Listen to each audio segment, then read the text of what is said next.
สองกับสบายดีท่านผู้ชมทุกท่านเนาะตอนนี้เคยนาดีอยู่ที่เมืองตะแคกพี่น้องแขวงขม่วนอยู่ห้านห้องอัดอาจารย์ซาวนาสตูดิโอพี่น้องเลยวันนี้ว่าจะมาบันทึกเสียงอีกครั้งหนึ่งพี่น้องเป็นครั้งที่สองเป็นผลงานเพลงที่สองพี่น้องเลยจะเป็นผลงานเพลงใดนั้นก็รอไปติดตามรับชมทางช่องเคยนาดีแล้วก็ช่องซาวนาสตูดิโอน้ำพี่น้องเลยก็มาลุ้นนำกันว่ามื้อนี้เคยนาดีก็สิบันทึกเสียงผ่านหรือบ่เนาะที่ได้เป็นครั้งที่สองคือเพลงนั้นบ่ก็จะผ่านไปแต่ละเพลงพี่น้องเลยใส่ความพยายามบ่ธรรมดาคนเสียงบ่ดีใส่พรแสวงหลายกว่าพรสวรรค์ตอนนี้ก็ได้เข้ามาอยู่ในห้องอัดบันทึกเสียงแล้วพี่น้องเลยก็มาฟังนำกันพี่น้องเลยว่าสิเป็นจังไดเนาะแต่แม่ตาคมน้องสร้างงามสมคนเขากล่าวขานน้องขายปิ้งไก่อ้ายผ่านไปเห็นแม่ตาหวานคิดฮอดแต่น้องนุ่งคานตาหวานสาวบ้านจุดสองขอฝากไว้ตรีคนดีมีแฟนหรือยังอายนี้ขอฝากความหวังขอให้น้องนางโปรดจงเห็นใจน้องจงเสื่อเธอลองฟังนะเพื่อนพี่น้องแต่ว่าเคยนะดีเข้าไปอัดบันทึกเสียงมาแล้วเดี๋ยวจะมาลองฟังเบิ้งถ้าบ่ผ่านก็จะได้เข้าไปบันทึกอีกรอบสองเอาจนกว่ามันสิพอพังพุ่นแหละจังได้ก็ฝากพี่น้องเข้ามาติดตามรับชมเพื่อเป็นกำลังใจให้เคยนะดีนะพี่น้องเลยบอกว่าจะเป็นภายในประเทศและต่างประเทศเนาะบ้านจุดสองผมคิดว่าแต่แม่ตาคม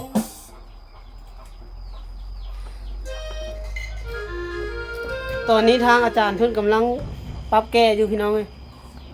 ถ้าบ่ได้ก็ผมเอาไปบันทึกไม่ผมมีปัญหาพี่น้องงานนี้เอาแบบสบายๆ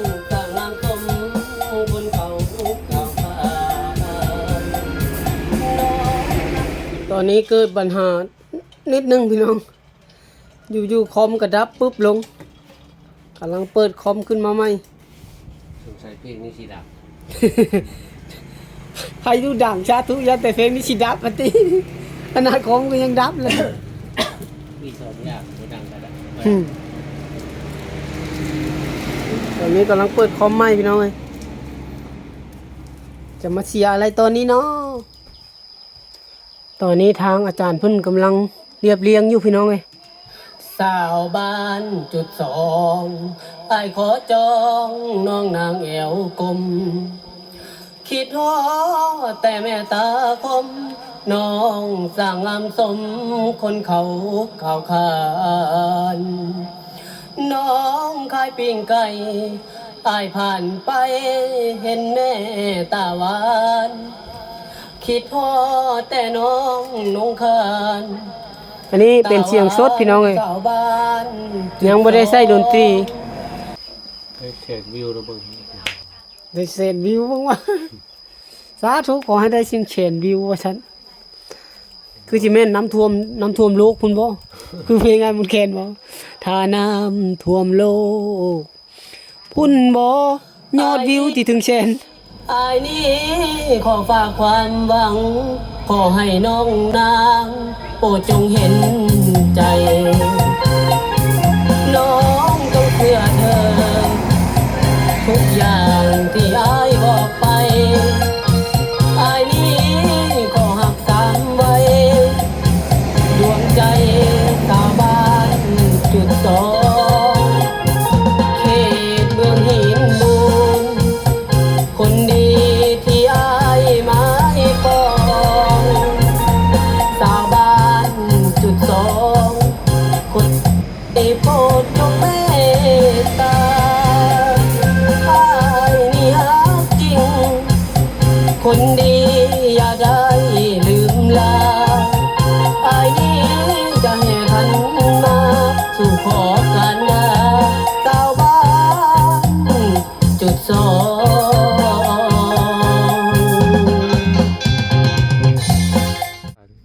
และนี่ก็เป็นเบื้องหลังการถ่าย MV เพลงของเคยนาดีเนาะพี่น้องชื่อเพลงชื่อว่าสาบานจุดสองพี่น้องหรือว่าฮักสาบานจุดสองนั่นแหละฝากพี่น้องเข้ามาติดตามรับชมเพื่อเป็นกำลังใจให้เคยนาดีน้ำพี่น้องเลยอันนี้ก็จะเป็นเบื้องหลังในการถ่าย MV เพลงเนาะก็จะมีการเต้นการออกลีลาเนี่ยจังน้อยให้แหละพี่น้องเลยถ้าบ่คือหรือว่าเป็นจังใดก็สามารถให้พี่น้องคอมเมนต์แล้วก็แนะนำอันวิธีโพสหรือว่าวิธีเต้นให้เคยนาดีนะเคยนาดีกับโบสร้างสีวางตัวจังใดเนาะพี่น้องเนาะเพราะว่าที่ว่าอะไรโบเคยเนาะก็เป็นครั้งที่2นี่แหละที่เคยนาดีได้มาห้องเพลงถึงสิบ่ม่วนเสียงบ่เพราะก็ฝากน้ำพี่น้องเลยใจมักใจยังห้องเพลงแต่ว่าเสียงกระโบค่อยม่วนไปได้ดอกก็พอฮู้อยู่พี่น้องเอ้ยเคยนาดีกันนะ